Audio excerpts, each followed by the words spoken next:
So let me start officially now. Good evening, everyone. And this is Ali Azzeddin from 4th Generation for Education. This is session 5, our special day about concepts. I'm so excited to have you all and so happy to work for the first time with Debi. Debi, I would like to share with you a little bit about our attendees today. We have 62%, they are based in Asia. And then now we can start seeing the people in America because it's their daytime.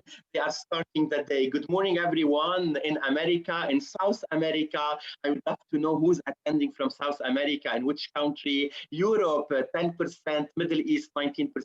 We still have people in Australia attending, and I think it's their 11 p.m., Debbie. And some people watching from Africa. 65% they are teachers, and from those 65%, I think 25% are early years teacher. We have some coordinator, leadership team, and then people playing different roles. And Debbie, 51%, they find it difficult to teach concepts in the early years. So, and then 49, they find it easy. Let's explore together more about concepts in the early years using drawing as a kind of a medium. And let me say hello to Isabel, who's attending from Colombia, and she was with us earlier, and she's still here with us. So hopefully it's not very late or very, very, very early for you, Isabel. I'm also keeping an eye on our Facebook interaction, Debbie. Let's have a start. The next 1 hour, I'm sure it will be very inspiring. Thank you. Oh, this is great. It's great that so many people have been able to join us. Okay, so am I ready to proceed, Ali? Yes, yes, people are from everywhere, like India, Saudi, Bangladesh, Australia, Colombia, Lebanon, Philippines, Jordan. So the whole planet is watching, Debbie. And this is maybe the most beautiful thing about this lockdown and the COVID, maybe. It is. I'm sure it is. It's great. So let me introduce myself. Let me just close this poll. Oh, doesn't want to. Here we go. So hi everybody, and my name is Debi Keyte-Hartland, and I wear many hats really. My background is in the arts. And what I'm doing is working with arts-based approaches and arts languages to look at various different things, how we work with inquiry with young children, how we can develop understanding and conceptual understanding with children, how we can develop learner agency through materials. So there's some information about me there, but I want to get straight into what we are looking at today, and at various points during this session that we've got together, we're going to, if some of you have done already some of these sessions already, we're going to sort of pause and reflect on different elements. So please do use that chat feature to be able to interact with each other, share your thoughts and share your thinking, examples of things that you've done with each other, which would be fabulous. So today I'm going to be talking about drawing in particular, but about drawing and thinking together, and really how drawing can contribute and to promote those ideas of conceptual understanding.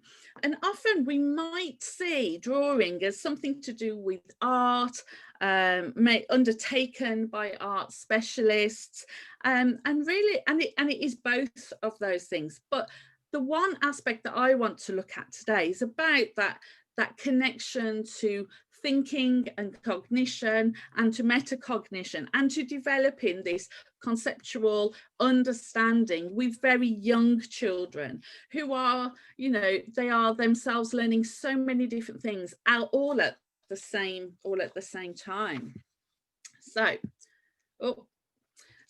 for me, conceptual understanding, specifically in the early years, is where we can look at, how children are sort of grasping ideas and really thinking about those ideas in order to sort of generate sort of more informed opinions about things, and really where it is based on listening to those multiple perspectives of others who are in the group and valuing others' ideas in that.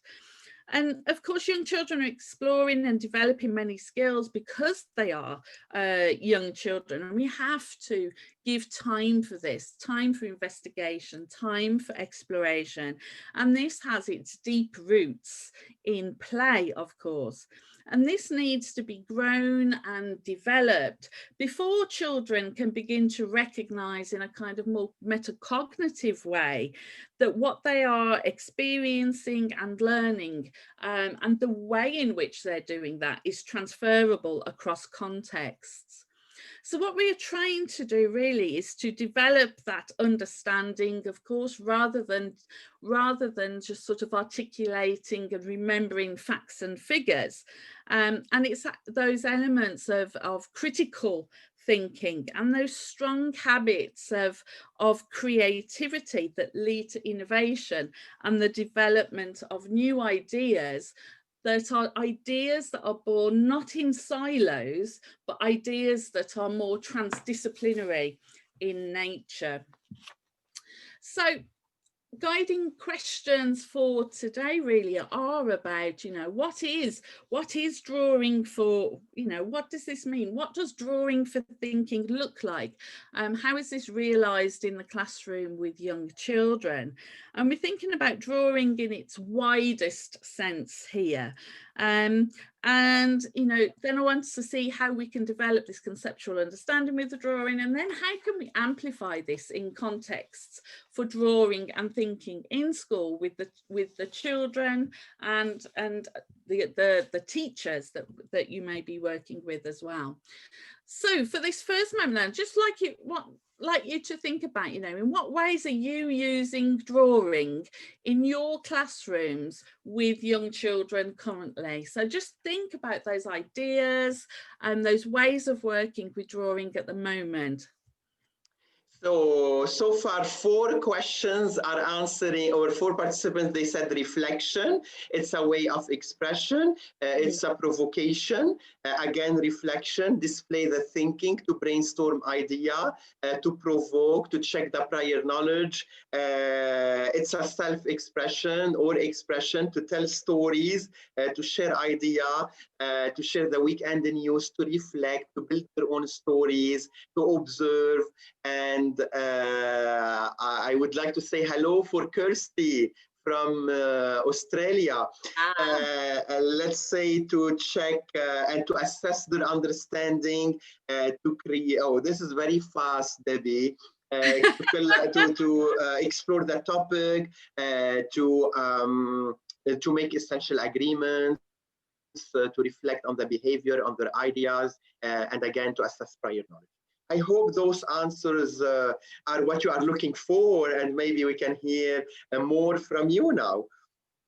Absolutely. I was just writing down very quickly some of those things, and I picked up on the provoking, that drawing really can be used as a provocation. Sometimes that word provoke sounds quite hard and pointy, but I think these are ways where we can sort of create opportunities where we can together, teachers and children working together, think about drawing.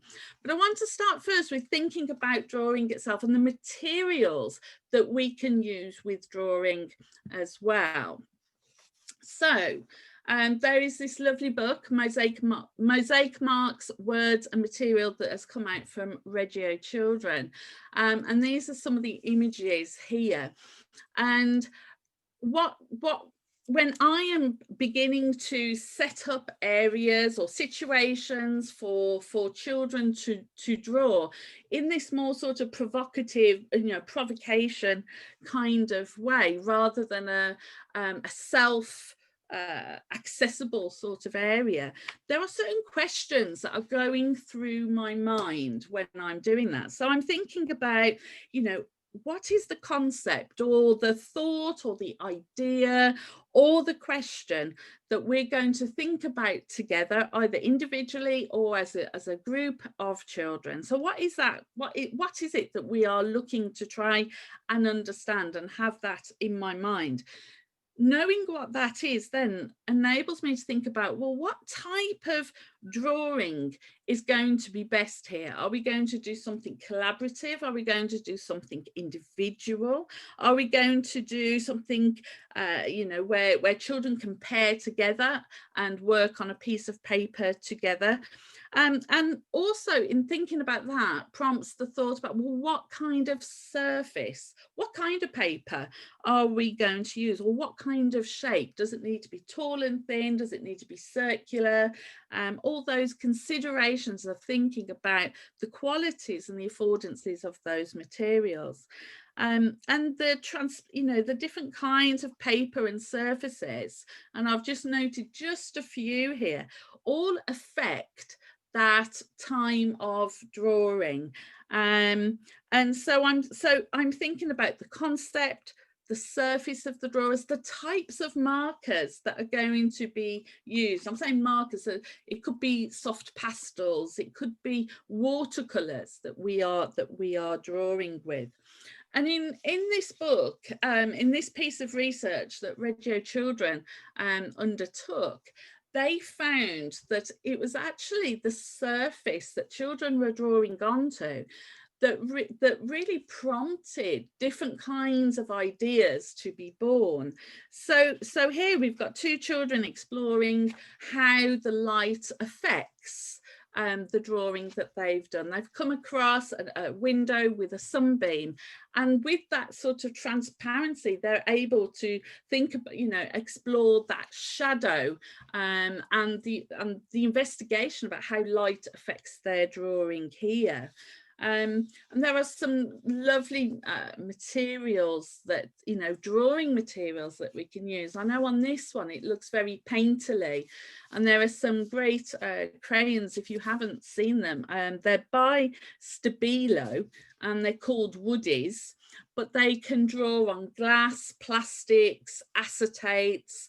They can transform with water and paint with those. They're just a beautiful, sort of very soft crayon that even the youngest children can use, because even if you've got a grip that is not firm yet, it yields a beautiful mark. And here's just another example of how that material, that surface here, has spoken to the child. And of course, this is corrugated cardboard. It has that tendency to curve. And so this has spoken to the child in terms of creating a rainbow. So drawings then, you know, and thinking about how drawings can be changed in scale and made into multiples can be decisions that we take as well. So we can decide whether we want to work on acetate to then be able to enlarge drawings for children to talk together about within the group, or we can make, using photocopiers, making multiples or shrinking drawings or enlarging drawings. So there's lots that we can do when we are just thinking about the materials and the markers, then that meeting of the two.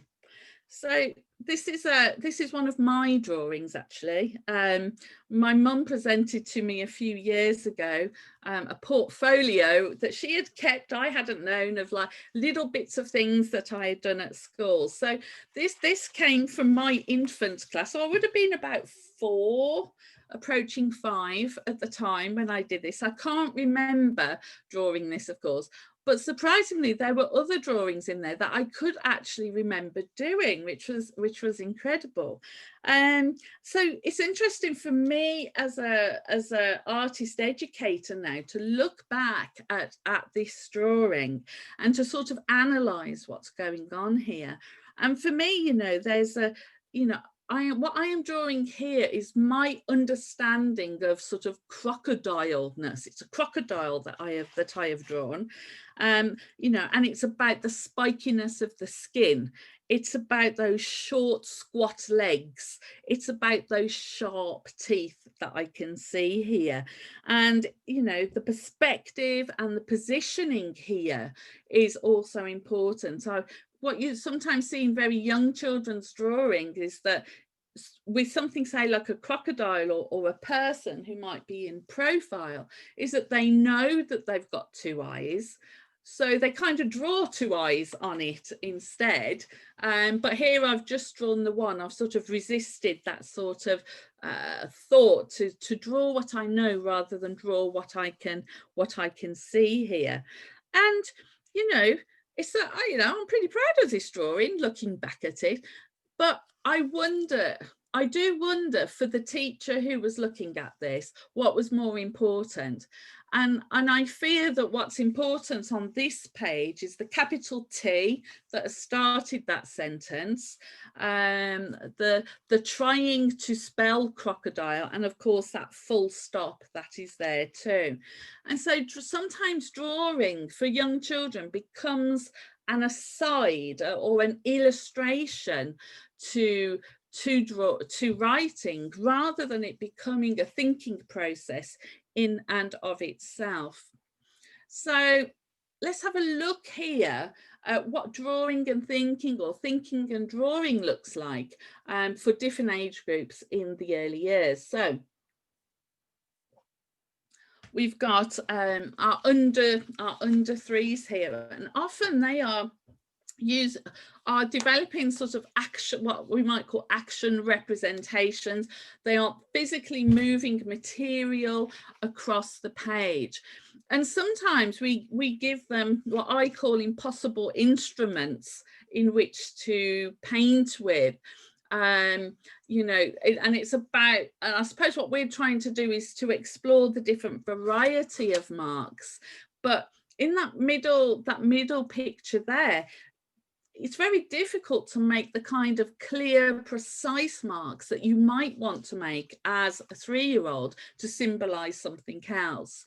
So in this third picture, I think it's quite respectable, you know, respectful to the thinking child who is going to here observe and to think about these tulips. It's been set up in a way that has been curated by the educator to enable thinking around what is a tulip and developing understanding around that in that moment. So there is a lot of development. So you'll find that, you know, children between 2 and 3 are developing drawing in terms of they are beginning to not just make marks, but they're making marks that hold meaning with them. And they're beginning to use the marks that they are making as symbolic thought. So with our 3 to 4s, you can see this building of form with marks and observational drawing. I think it's so important that we do more of that in our classrooms, because it's about a way of seeing and a way of perceiving things that develops a kind of visual vocabulary that's needed for when we are thinking through drawing and developing conceptual understanding. And of course the 5-year-olds and up, well, they're off and away, and they are using, you know, developing a much richer visual vocabulary. And a visual vocabulary for me is like, you know, the alphabet of marks, the dots, the curved lines, the crisscrossing of lines that are then used to construct visually realistic imagery. Although children are often, you know, developing ideas in an abstract way, as well as trying to represent things in a visually realistic way, like in this bike example. So in the example on the right, this was a drawing that was done. There was no particular topic about this at the time. So it was just a child's idea that she brought to the table. And she's talking here in this drawing, and the drawing helps her to develop her thinking about the concept of night and day, and how things for her must be moving around in the sky. It's an incredible drawing, this one on the right, because she was only 4 years old when Mia did this particular drawing. So let's have a look at an example then of what I mean by thinking with drawing, and how that can lead to this conceptual sort of exploration and conceptual sort of understanding. Now, I was working with a group of children here, and I had a creative idea. I had thought that some of the paintings that they had been working on as part of a group project could be used as a basis to become a large piece of felt, a felted artwork, because one of the things that I do is to make felt. So I knew that it was going to be quite difficult, you know, to understand that the wool that I was using, so this kind of, you know, these dyed, combed, clean, carded wool, actually, you know, thinking about where does that come from? What has happened to this in the process? So there I am talking about, yes, we'll make some felt together. It's all based, you know, it will look like your paintings. We can have a great time together. And they start going, and this comes from what? A sheep. This is from a sheep. So a problem, a good problem, a good sort of, you know, something chewy, what I call, there was an energy there to try and to figure out, you know, well, how and where does wool come, you know, how does this happen? How does this change from that sheep into that kind of wool? So I asked the children, how do you think the wool comes off a sheep? And for various children, they had different ideas. So, you know, somebody said, well, it's just in the shop, don't you know, you just go and buy it like my nanny does. And somebody else said it might fall off them at night and get stuck to the fences. Somebody had said, I don't know, I just have no idea. And that's a valid understanding as well, that you have that understanding that you don't have an idea at the moment, but they are listening to those others that are being shared. And then somebody had said that a farmer had a machine that did it, and all of a sudden there was like this energy around, yes, you know, there's a machine does it. So part of what I'm doing with the children is to take what they're interested in and have them to explore it from those many perspectives, combining imaginative thinking with cognitive thinking. So the next question that was sort of asked was, what if there was a sheep machine and how would it work? And so some children began to draw the action of the machines. Now, these are 3 and 4 year olds. There is a lot of development in terms of drawing and how they can grasp a pen in this case. So you can see a wide range of development here. But Amy, in her drawing here, she's narrating that she's saying that the sheep go inside of this machine and whoosh, the wool comes off, this kind of whoosh. And I don't know, but this sort of squiggle in the middle that's sort of circular and goes up and down, you know, if I was drawing a whoosh, that is a pretty good symbolic representation of what that might look like. But she's talking here about a machine that is automatic and it works because it's got electricity and batteries. Maisie's example was about thinking about how the wool comes out of the machine, and she's drawn that little sheep right at the top of that drawing, and where the sheep is standing is part of that machine, and coming out of that machine are these little squiggles and little marks of the wool that is flying and floating out. And it's interesting here how she's used the material, because I think she's had a much lighter way of using that pen to describe the floatiness and the softness of the wool coming out. And perhaps another material like a graphite pencil may have helped her to develop that idea further rather than this felt tip pen. And Megan was beginning to think about how, you know, the feelings of the farmer and also the feelings of the sheep. She has drawn the sheep going into the machine with lots of wool on it. You notice it's got a happy face, and the wool is coming out of that machine in two different kinds of directions.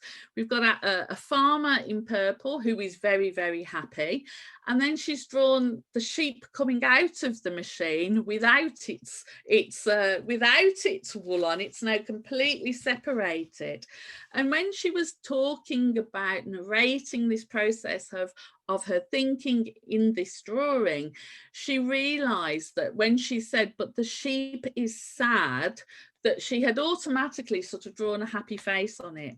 So it was like she then took a pen and did like two sad faces on it to make sure almost it was sad. And in a way, that's a moment there of evaluating and reflecting on her drawing and modifying that so it communicates the idea that she wants it to. And this is Andrew, and Andrew was the most he drew the most complex type of machinery. And as you can see here, that he's talking about the process of the machine and actually how the wool gets changed into different colors. Now, this was his second drawing. He had done a first drawing that I had discounted as not being relevant at the time. We'd had a little discussion, said, okay, so I know you've drawn that, but we're really thinking now about what this sheep machine could be and what it could look like and how it might work. And then this drawing happened. And at the end of the day, he comes back into where we were working together, and he's saying, Debbie, can I have that drawing? And I'd said, oh, you know, we were keeping these drawings so that we can work on them another day. Do you remember we talked about that? And he said, oh, no, not that drawing, this one. He said, the drawing that I did before. And I was like, oh, okay, yes, you know, the discarded drawing, you can take that away. And he was there together with his mum, and his mum looked at the drawing, and Andrew says it was a very simple drawing. It had two like stick figures side by side and a little circle in the middle. And I had read that as not being about the machine. What he said to his mum was that he had drawn the farmers, and the farmers were playing football, because now that they had a sheep machine, they had more spare time to do the things that they enjoyed. And I had totally missed that understanding of what machines are able to, you know, what they allow us to do. He was thinking in a much rounded way, but I had discarded that particular drawing. And I wish I hadn't even taken a photograph of that drawing. And really that was, alongside of this drawing, a really good sort of exploration of thinking about what machines are, in this case, the form and the function of those machines. So we can see that what's happening in this example is that cognition and imagination are working together to develop sort of complex ideas, with that imaginative thinking acting as the bridge between play and learning. And in terms of understanding and conceptual understanding here about machines and automation, it's about, you know, what is the form of a machine? What is the function of a machine? It was a sheep machine in this case, but it could be expanded out into looking at different kinds of machines and different ways of how they function and work in the world.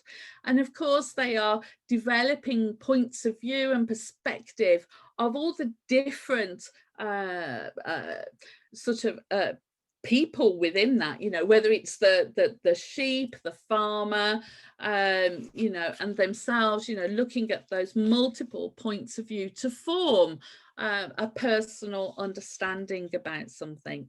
So it would be great then to hear about, you know, possible ways in which you could build upon this idea about drawing for thinking in terms of developing sort of the conceptual understanding with young children in your classrooms.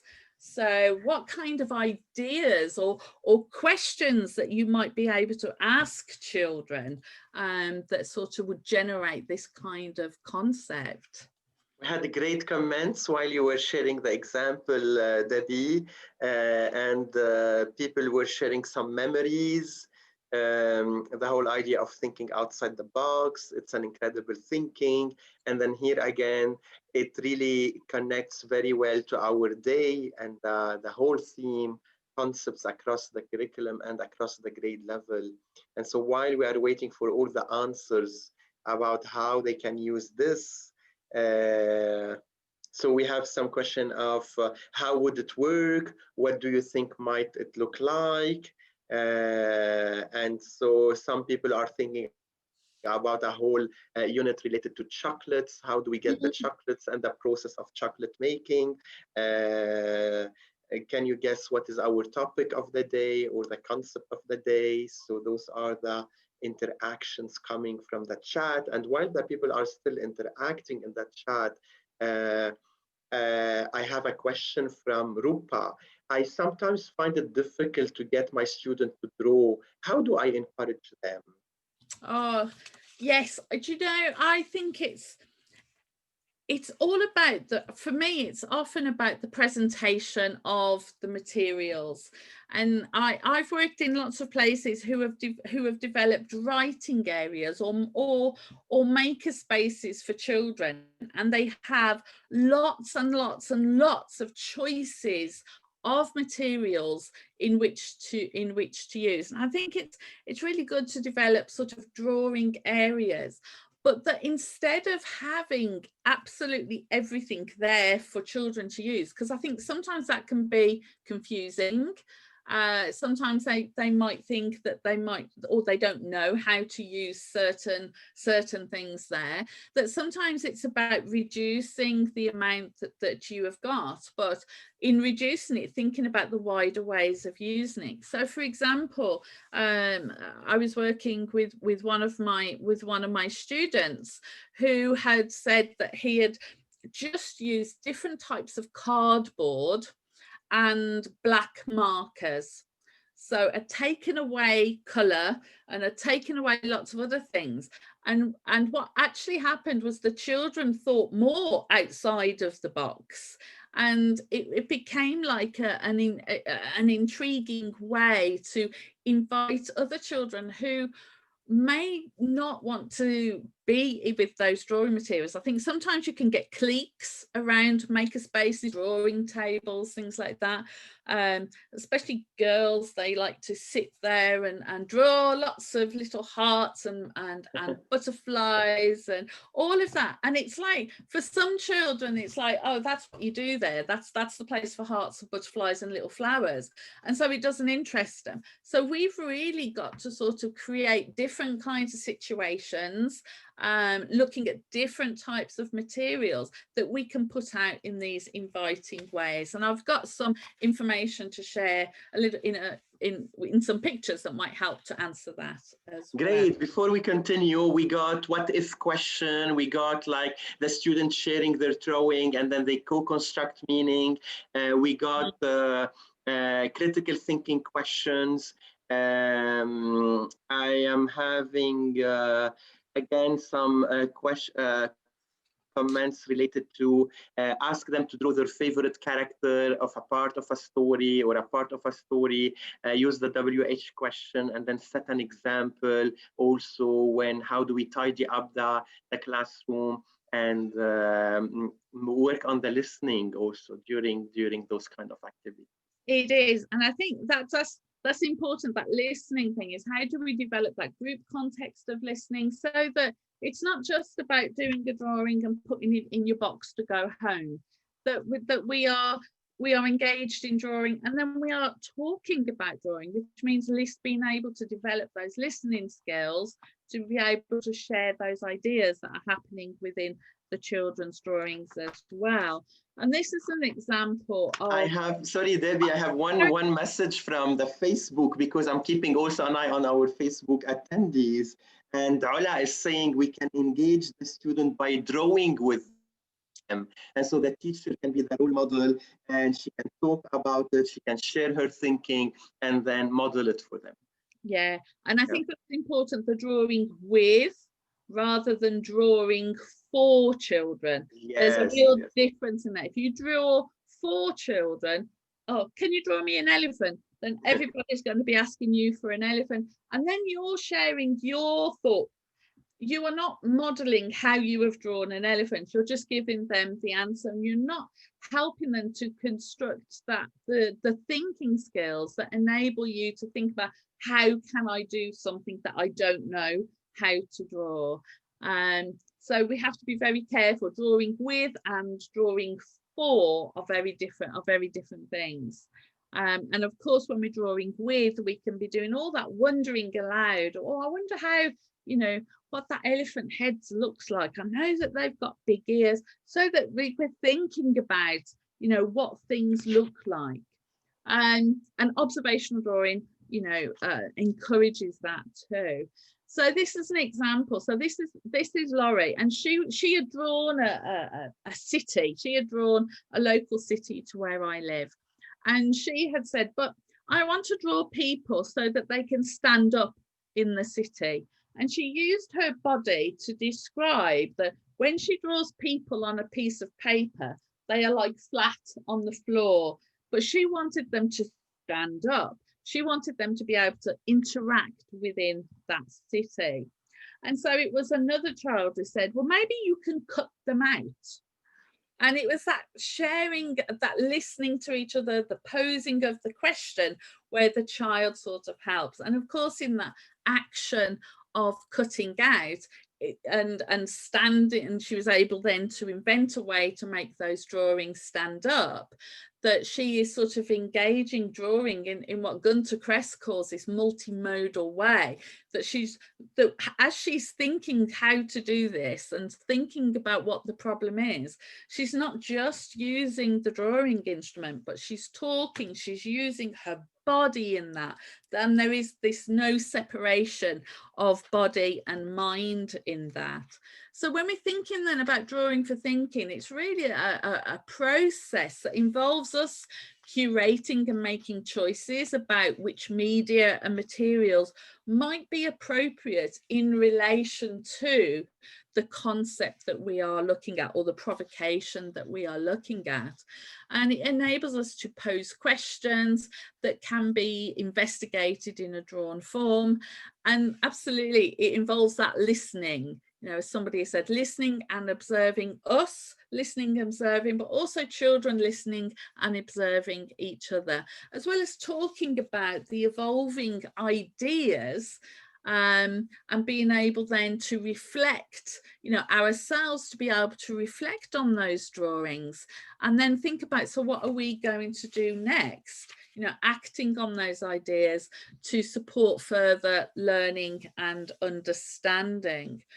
And so we can see here that children will be drawing in different situations. So there will be children drawing at home, and often the things that they are drawing are related to things that are, toys and media that are marketed at children.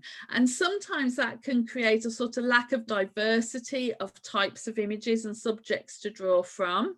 But at the same time, these are highly motivating and engaging subjects where children are really learning about how to draw in these. And then there's the drawing situation where children are independently accessing materials that have been presented either on a small scale or a large scale, as we've got here. And again, the emphasis here is on what the child wants to draw and what they want to make, And the danger lies here. I mean, we need to do this as well. It's all about it, but it's about the balance of this. But the danger lies in, if you only do this, then children can sometimes get stuck in terms of skills, about how they are perceiving and representing things, but also get stuck in terms of their thinking.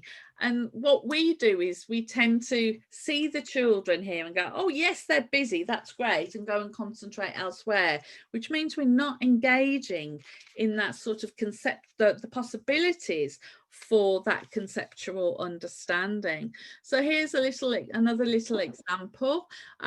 So I was sat at the table. It was a table at this moment. I had a watch on, and unbeknown to me, the watch was catching the sunlight and was generating reflections all across the room. So Reese, who was drawing this, became really fascinated with this. And then I asked him, I provoked him. I sort of said, I wonder how this is happening. And you know what? Reese couldn't verbalize how this reflection and the sunlight that was coming through the window, he couldn't tell me about that. But interestingly, when I said, well, do you think you could draw your understanding of how this is working, then this is what he did. And again, Reese was 4 years old at this time. So sometimes it's about finding those teachable moments that are for developing perhaps a skill, but also about those moments where we can ask questions and connect those sort of ideas that are in the head with the vocalization of those ideas as well. So I'm going to skip this one, Ali. Is that okay? Yes, because I need to tell you, yeah, we still have 15 minutes, and I'm sure you still have some ideas to be shared. Okay, that's okay then. If I can, because I know that we wanted to end with a little bit more of a question and answer. If I can steal 5 minutes. Go ahead. Yes. I think if the people are interacting very well in that chat and very engaged with you. Okay, that's brilliant. So this was an example of generating a context for thinking about conceptual understanding. So children, these are 5 and 6 year olds, and they had got sort of they were taking apart lots of different types of machinery and looking inside of things. I'm just fascinated with what's inside the everyday objects that are in their homes. So they were just looking at them and talking about them. So I gathered together, it was me and teacher working together, which is why I'm saying we gathered the class together and said, we know that you're interested in taking photographs with cameras rather than with iPads, but how does that camera remember the pictures that you are taking? And that proved to be a very powerful kind of question that was asked. And it's about, what children are doing here is that they are thinking about the thing, which is the camera, but they're also generating ways of thinking about it. They're bringing memories to the fore. They, and this one bit at the top, when somebody says, when I remember things in my head, so making those connections to what they do. When I remember things in my head, my mummy, and then so my mummy used to have a camera. It was an orange one, and I can remember it, and I can see a picture of it in my head.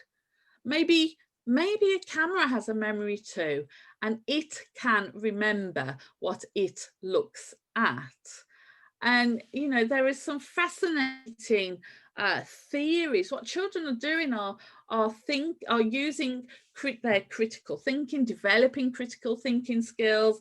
They're together with the investigation of taking things apart, but they're using those different sort of ways of thinking to make an informed hypothesis and generating understanding about the thing here, about what is a camera, but how does that work. So in terms of things that we can do directly with children in the classroom, sometimes I like to do a visual, to do a drawing warm-up. Sometimes going back to that idea of sort of reluctant drawers, sometimes I don't think it's reluctancy. Sometimes I don't think it's that they dislike the tool that much. I think it's that they just don't know where to start. They might have older siblings who can draw really fantastic things and who are able to write. And that they know as young children, for some young children, they metacognitively know that when they use a drawing instrument on a surface, that they are not creating the kinds of things that their older siblings might be, and it creates a frustration there. So sometimes I might do drawing warm-ups and just say, come on, let's, with our paper or with arms in the air drawing, whatever, and just develop the kind of different movements that we might see in drawing, circular movements, different types of lines, and doing fun things like, you know, close your eyes and draw your face, or you draw your hand but without taking the, you know, your marker off the page. So it's about sort of generating joy with it, you know, and sort of taking away the scariness of drawing.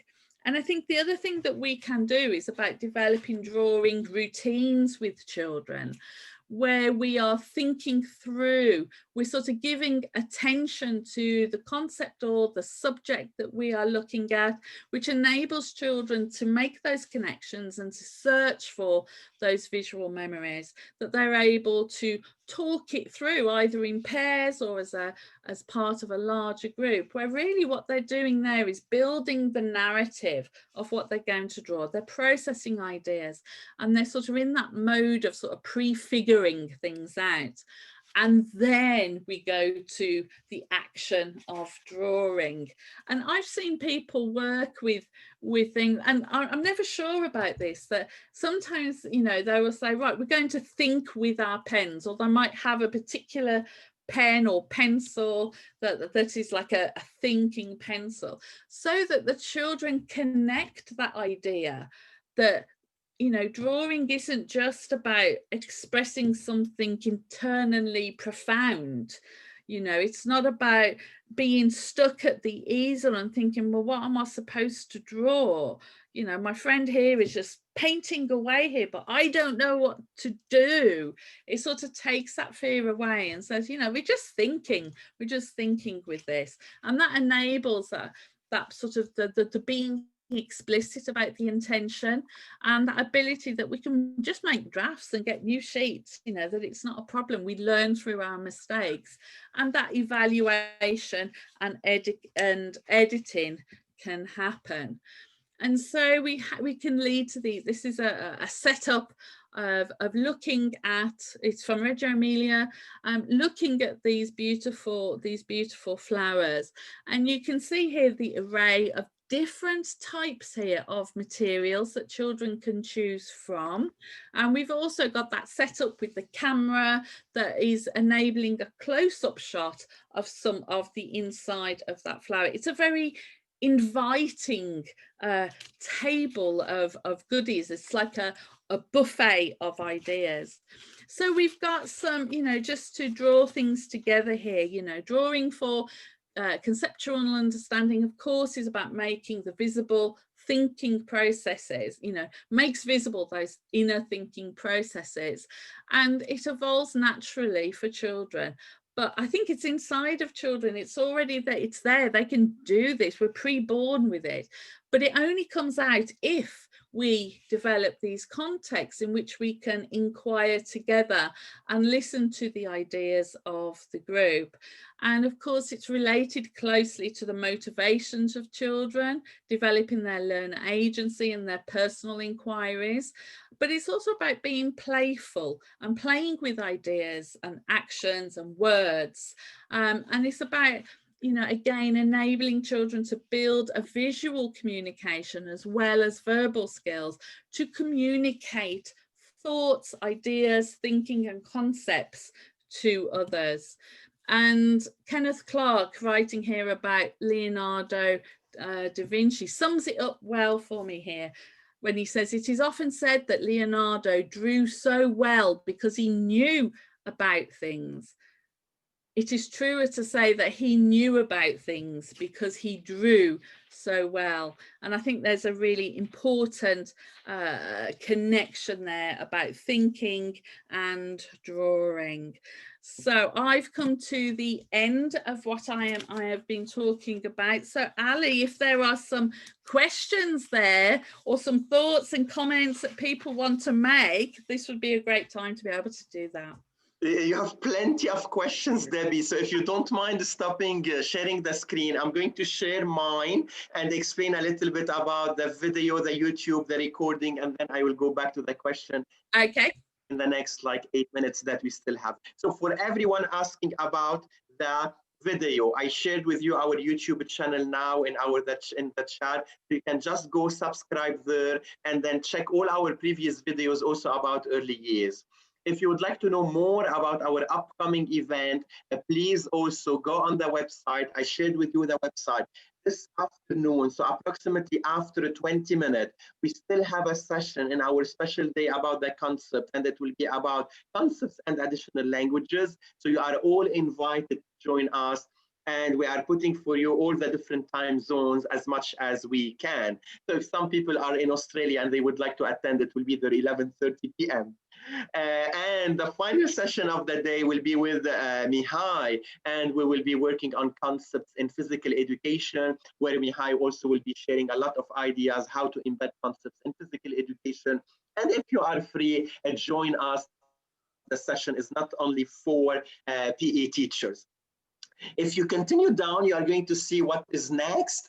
So we have session on inquiry, we have sessions in Arabic, we have sessions in French. Helen was attending today, and we will have a session on 21st century skills with Helen and Malcolm. The same session will be presented in French with Bianca, and then in Arabic. So we have a full week about ATL in different languages. You can also check our paid event and our paid workshops, and again, our free webinars. We told you that this day and those special day, you can request paid certificates. It's only for €5, and this will allow us to continue bringing amazing speakers for you and create those beautiful days and moments of sharing. So you just go to the paid online section on the page, Concepts Across the Curriculum. If you attended the whole day, you can request a whole day certificate. If you attended the only Debi session, you can request the Debi certificate, and then you can choose any certificate. It's like anything online. You use your credit card, you fill all the information, and then you will get the certificate in the next 48 hours. If you have any problem, just contact us, email us, and we will be supporting you. So the next session, yes, is in 20 minutes. Before wrapping up here, I would like to take some questions, and then Debbie, I'm not sure if you also have seen some of these questions. We have a question about how you can be sure that you can see a child's thinking when they don't have many skills yet to draw.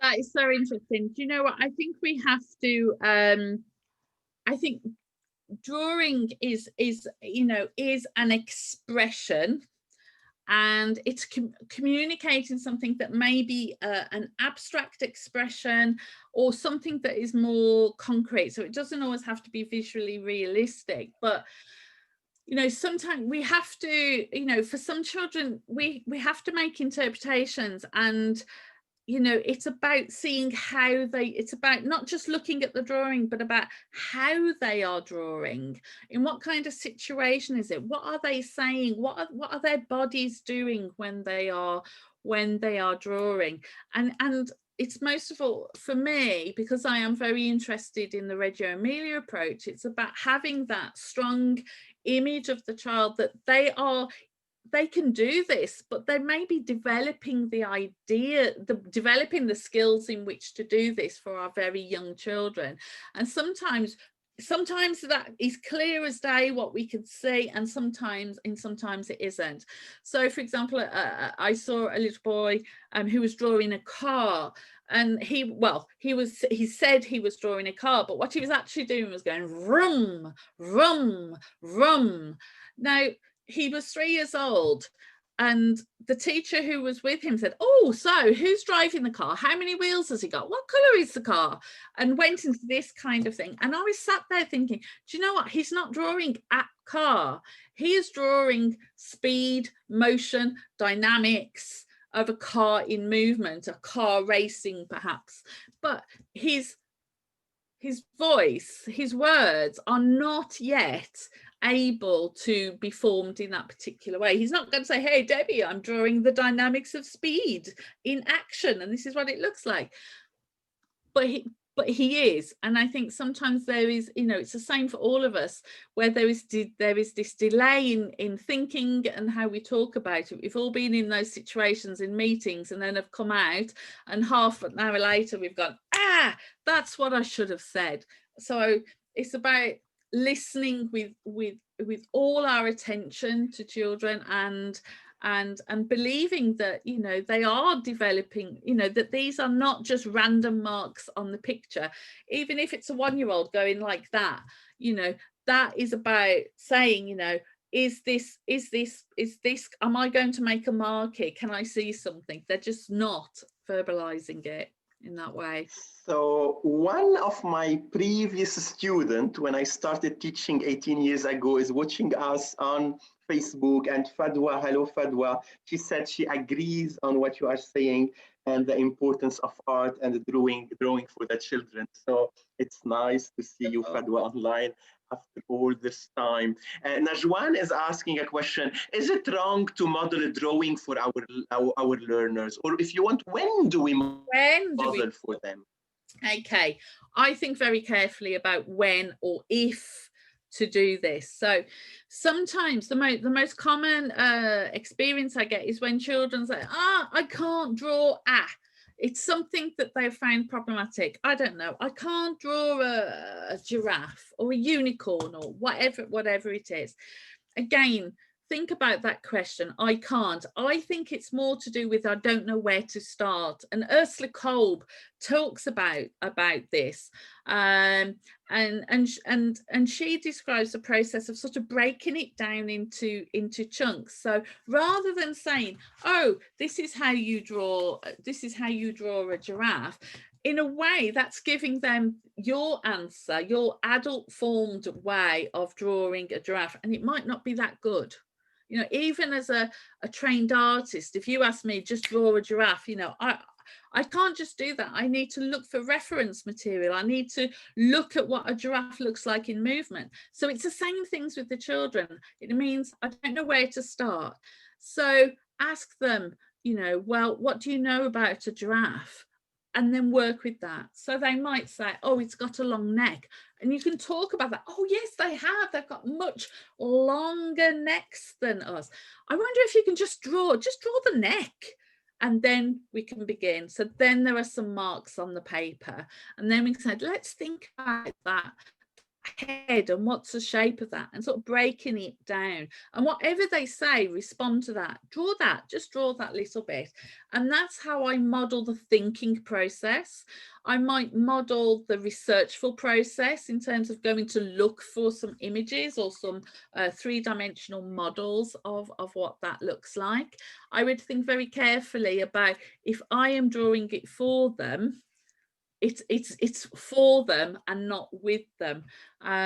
So what I might do with new materials, if we're introducing a different kind of thing, is that I might say, oh, this is great. You can do lots of sort of circles with this. I'm holding it quite loosely here, and this is nice. But if I press down really hard, then it looks like this. So you can sort of model the affordances of those materials. So, and I think you can model drawing in different ways and at different times when children aren't going to be in that position to copy you directly. So that would be okay. So we are going to wrap it up here. I'm going to stop our live on Facebook. So thank you everyone on Facebook. They are saying that they can listen to you for hours. I'm going to stop the recording now, and then